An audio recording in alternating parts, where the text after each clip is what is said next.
created by whites to labor for them. One gets its freedom. So this is powerful. This leads, I believe, to a great deal of disenchantment on the part of black Loyalists. And so they have to adopt and come up with new creative strategies to find freedom. In New Providence, and they certainly would have heard of this case in Abaco, many resort to maroonage. They escape to Blue Hills, okay, which was a good hiding ground, you know, a ridge. We don't want to call it mountainous, certainly not, but it was a ridge, and we know maroon communities throughout the Caribbean tended to be in terrain that was fairly mountainous. Okay, so some go to the Blue Hills. Others, in fact, go to Delancey Town. And why Delancey Town, or the area just behind or south of Government House? And I believe it's because these are communities that are emerging, that are self-reliant and resilient black communities. These are the communities where black Loyalists already reside. 1791, there's already a Baptist society led by Samuel Scriven, Amos Williams, and Prince Williams. Delancey Town is also the place where you have a church and a school established by Joseph Paul, again by the early 1790s. This is a community that offers solace and strength for escapees, people that are escaping from slavery, people that may have had a negative or unfavorable ruling in Dunmore's court. And William Wiley himself says that no white man would venture into that area because they might actually be killed. And so Delancey Town, particularly, because you know Baintown and Grantstown really haven't been developed at this point. Delancey Town is really the earliest free black community that we know of in New Providence.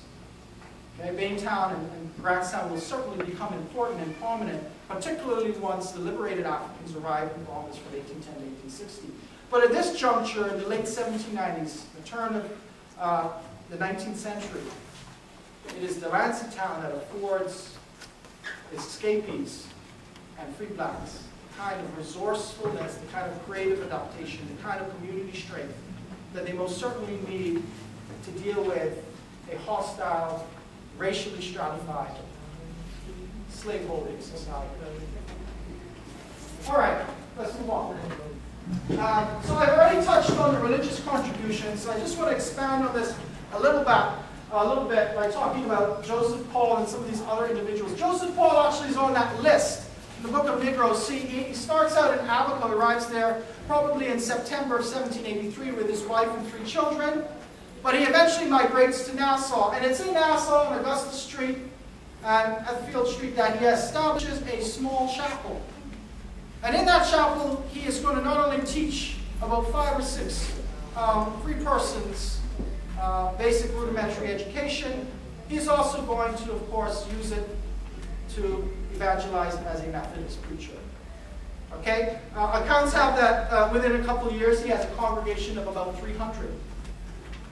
However, between 1793 and 1795, the school gets taken over administratively by the Dr. Bray's Associate School. In other words, it comes under the direct control of the Anglican system of education. Okay, and so scholars, Whittington, Johnson, Colbert, Williams, and others have surmised that Paul switches from Methodism to Anglicanism. Now you may ask, why the switch? There's at least a couple of reasons. Number one is it allowed him to keep the building. And number two, there were a number of white Methodists who were now coming in to the Bahamas from Charleston under the direction of a guy named Hammett.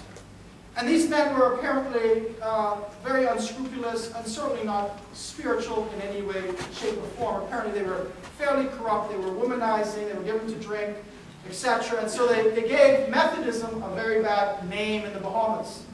And even Coke, who was sort of like the administrator of the entire Methodist system, he says that they basically gave Methodism a terrible name.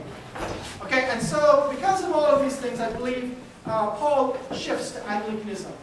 But the cause is still taking up Methodism in the Bahamas by Anthony Wallace, who really spearheads Methodism until the first white, legitimate, and decent Methodists arrived with Turton in 1800.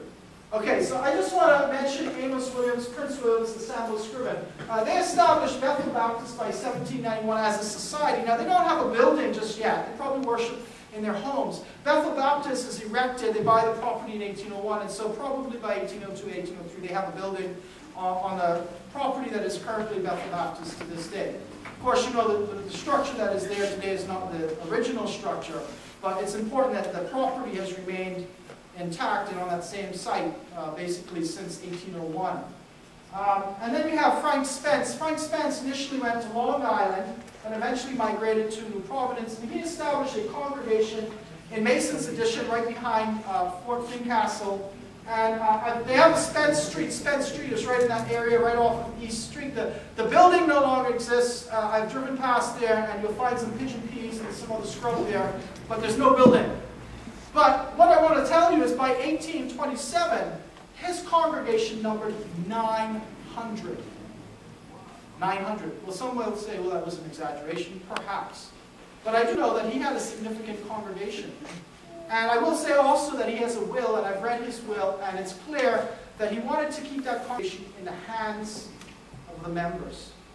Okay, he bequeaths the property to the members of his church. And this is significant because in almost every instance, this is the case with Spence, this is the case with Anthony Wallace. When you look at their wills, it's the case with Prince Will. They always make sure that their property remains in the hands of black members of the community or family. And I say this because you have to read into these wills and these acts. They're not just simply, business transactions. They are intentional. They are political. There is an effort to maintain a community structure. And there's an effort to keep the black church within the hands of black members. I say this also because if you look at what happens in 1833, where the Baptist Missionary Societies come down to the Bahamas and they take over the administrative structure of Bethel Baptist, what does Prince William do? Prince William leaves. He rejects the association administration of Bethel Baptist. And what does he do? He starts his own congregation located where? Across the street from Bethel Baptist. St. John's Native Baptist. I mean, isn't it just so fascinating that he builds the church right across from Bethel, like he could spy on them? I think it's a symbolic gesture, a political gesture.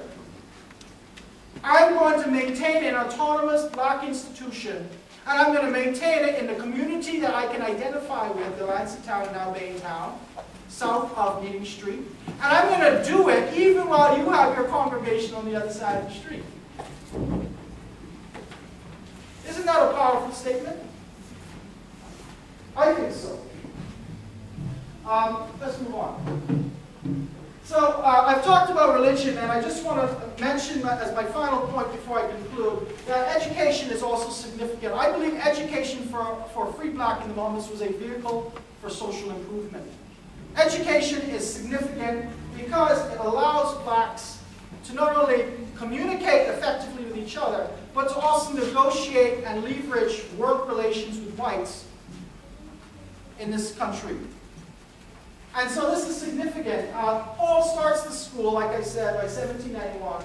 By 1802, Joseph Paul Sr. dies, and the school is turned over to his son.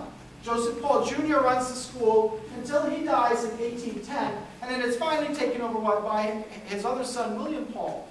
And so the church remains in the hands of the Pauls until 1813. That's 2 decades controlled by one family. And so to me, that is a testament to the value that education has for free blacks. I will say this also, this is a significant point. It's a fee-paying school. It's also from 1795 under the jurisdiction of Dr. Bray's associates. So it means that only if you can afford to go to school would you gain entry into this academy. So of course, automatically would prevent enslaved persons, for example, from entering the school. It would also prevent the poor free blacks entering the school. Okay, so while we are talking about the importance of school, we also have to, understand the constraints that this school has. It serves your aspiring elites in the Lansingtown, essentially. So I'm on to my conclusion now, and then I'll take questions, of course. Black Loyalists, in my estimation, have made a profound and far-reaching contribution to our country, one that has certainly not been addressed in my